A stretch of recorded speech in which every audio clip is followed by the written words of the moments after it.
Welcome to রসবাঙালি channel. আমার চ্যানেলে আপনাদের স্বাগত। আজ করব আমি ক্রাঞ্চি পটেটো টফি রেসিপি।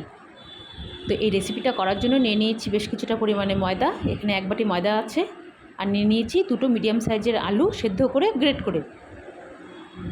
এখন নিয়ে নিয়েছি কিছুটা মশলা, যেরকম গোলমরিচ গুঁড়ো, শুকনো লঙ্কা গুঁড়ো, চাট মশলা, গরম মশলা, লবণ আন্দাজ করে, চিড়ে রাখা কাঁচা লঙ্কা আর জোয়ান।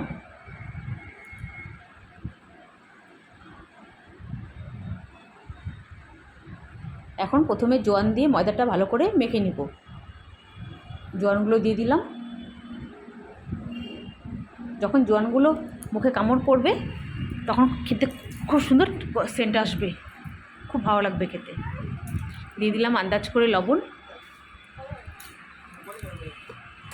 ভালো করে মিশিয়ে নিয়ে দিয়ে দিব 1 থেকে 2 চামচের মতন তেল, সাদা তেল। এখন খুব ভালো করে মিশিয়ে নিয়েছি সাদা তেলটা, মানে ময়ম দিয়ে নিয়েছি। এখন অল্প অল্প করে জল দিয়ে একটা ডো মতন তৈরি করে নিব।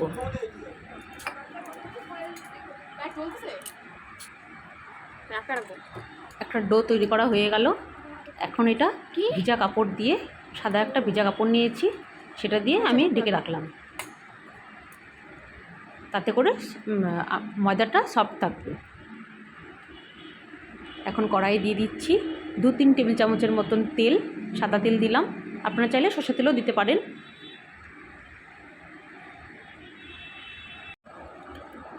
এখন দিয়ে দিব কুচনো কাঁচা লঙ্কা, একটু নেড়ে চেড়ে নিলাম। এখন দিয়ে দিব বাকি মশলাগুলো। সমস্ত মশলাগুলো দিয়ে ভালো করে ভেজে নিতে হবে, কিন্তু যেন পুড়ে না যায় সেটা দেখতে হবে, কারণ তেলে পড়ে শুকনো মশলা এমনিতেই পুরো ধোয়া উঠতে থাকে। দিয়ে দিলাম ধনেপাতা দিয়েও ভালো করে নেড়ে চেড়ে একটু ভাজা মতন করে নিয়ে দিয়ে দিব বেসন। আমি এখানে 1 বাটি বেসন নিয়েছি, আপনারা আপনাদের পছন্দ মতন নেবেন। এখন বেসনটা দিয়ে মশলার সঙ্গে খুব ভালো করে ভেজে নিচ্ছি। যদি মনে হয় যে তেল একটু কম কম লাগছে, তাহলে আপনি একটু বাটারও দিতে পারেন। আমি এখানে পরে একটু বাটার দিয়েছিলাম, তেলটা একটু কম মনে হচ্ছিল বেসনের তুলনায়, যার জন্য পরে আমি একটু বাটার দিয়েছি। এখন খুব ভালো করে ভাজা হয়ে গেছে মশলা। এখন দিয়ে দিচ্ছি ওই সেদ্ধ করে নেওয়া ওই আলুটা। এখন ভালো করে মিশিয়ে নিতে হবে মশলার সঙ্গে। ভালো করে মিশিয়ে নিয়ে বেশ একটু ভাজা ভাজা মতন করে নিতে হবে। আলুর যত আলগা জল যেটা ছিল সমস্ত যেন শুকিয়ে যায়, ঠিক সেরকম করে ভেজে নিতে হবে। খুব ভালো করে নাড়াচাড়া করে মিশিয়ে নিয়ে আমি ভেজে নিয়েছি।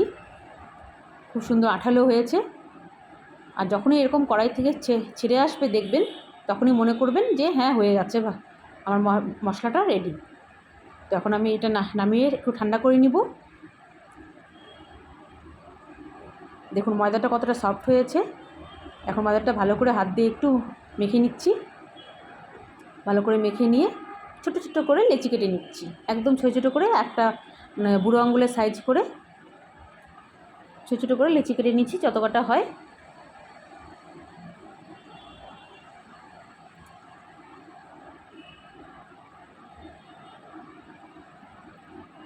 আমার ডো তৈরি করা হয়ে গেছে, লেচি করাও হয়ে গেছে। এখন আমি অল্প অল্প করে ময়দা দিয়ে ওই লেচিগুলো বেলে নিচ্ছি, ঠিক লুচির মতন, কিন্তু লুচির শেপে না, একদম ছোটো ছোটো করে আর একটু ডিম্বাটে করে।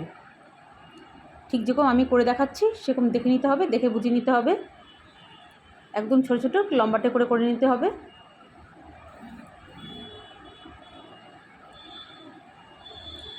এখন একটা চাকুর মাথা দিয়ে ঠিক এরকম করে কেটে নিতে হবে মাঝখান দিয়ে। কেটে নিয়েছি। এখন ওই আলুর পুরটা 2 হাতে চেপে একটু এরকম লম্বাটে করে শেপ করে নিয়ে ওই ময়দার লুচির মধ্যে দিয়ে দিলাম। ঠিক এরকম করে ঘুরিয়ে দিয়ে দুপাশে একটু চেপে দিতে হবে।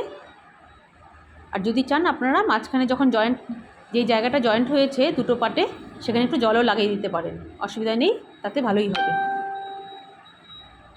ঠিক দেখুন কী সুন্দর একটা ক্যান্ডির শেপ চলে আসছে, দেখতে ঠিক দেখা যাচ্ছে যেন ঝাল ক্যান্ডি। ঠিক আরেকটা করে দেখাচ্ছি। এরকম করে সমস্ত ক্যান্ডিগুলো তৈরি করে নিতে হবে। চাকুর মাথা দিয়ে ঠিক এরকম করেই কেটে নিতে হবে।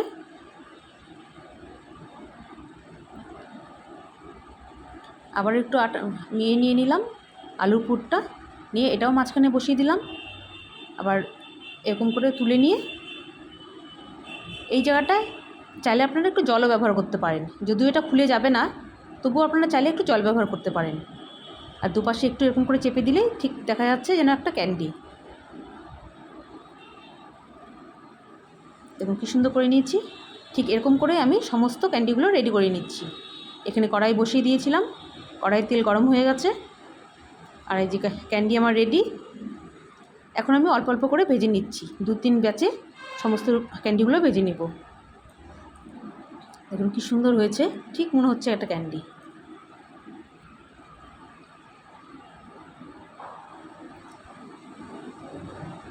বিকেলে চায়ের সাথে এরকম যদি রেসিপি হয় তাহলে কিন্তু আর কিছুই লাগে না, খুবই ভালো হয় খেতে, পেটটাও ভরে যায়, খেতেও খুব টেস্টি।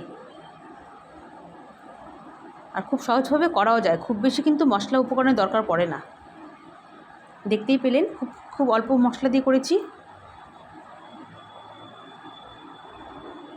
নর্মালি যেটা ঘরে থাকে ঠিক ওই ধরনের মশলা দিয়েই হয়ে যায়।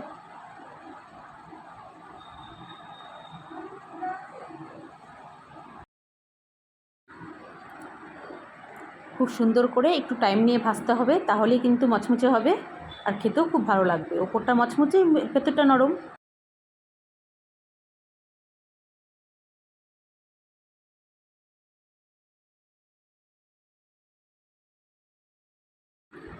খুব ভালো করে ভাজা হয়ে গেছে।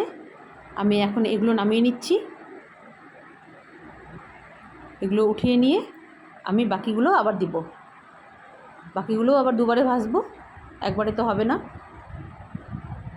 অল্প অল্প করেই ভাজতে হবে, নাহলে আবার লেগে যাবে একটার সঙ্গে আর একটা। সমস্ত ক্যান্ডিগুলো দিয়ে দিলাম যত কটা হয়।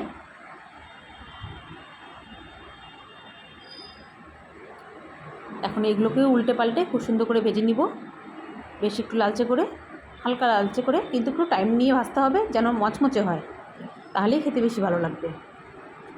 আর এটা যখন সার্ভ করবেন তখন এটা হচ্ছে কিন্তু যেরকম হচ্ছে সবুজ চাটনি হয় যেগুলো, সেগুলো দিয়েও খেতে পারেন বা টমেটো সস দিয়েও খেতে পারেন। খুব সহজভাবে করে দেখালাম, বিকেলের টিফিন হিসাবে ব্যবহার করতে পারেন, খেতে পারেন। যদি রেসিপিটা ভালো লাগে প্লিজ লাইক শেয়ার কমেন্ট করবেন, আর অবশ্যই সাবস্ক্রাইব করবেন। আর আমার যদি রেসিপিটা ভালো লাগে একটা লাইক করেই দিবেন। আপনাদের কাছে একটা লাইক কিন্তু আমার কাছে এটা বহুত মূল্যবান। তার জন্য যদি ভালো লাগে তো রেসিপিটা বাড়িতে একদিন হলেও বাড়িতে বানিয়ে ট্রাই করে দেখবেন, খেতে খুবই ভালো হয়। আর একটা লাইক করেই দিবেন। আর ফেসবুকে দেখে থাকলে ফলো করবেন, ইউটিউবে দেখে থাকলে সাবস্ক্রাইব করবেন। আপনারা ভালো থাকবেন, সুস্থ থাকবেন। দেখা হবে নতুন অন্য কোনো ভিডিওর সঙ্গে। আমি এগুলো সমস্ত কিছু নামিয়ে নিয়ে প্লেটিং করে দেখাচ্ছি। আমার ভাজা প্রায় হয়ে গেছে।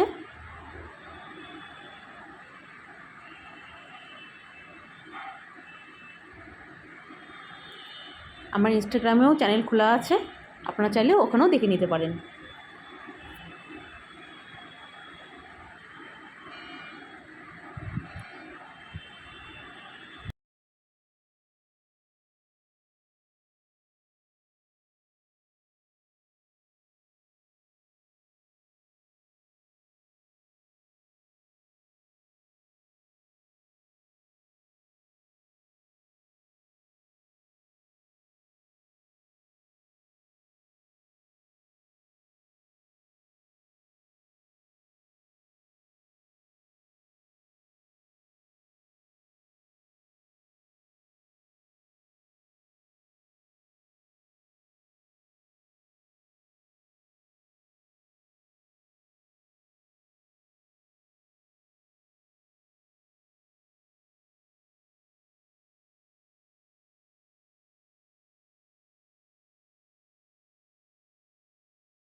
হয়ে গেল আমার সমস্ত ক্যান্ডি ভেজে নেওয়া।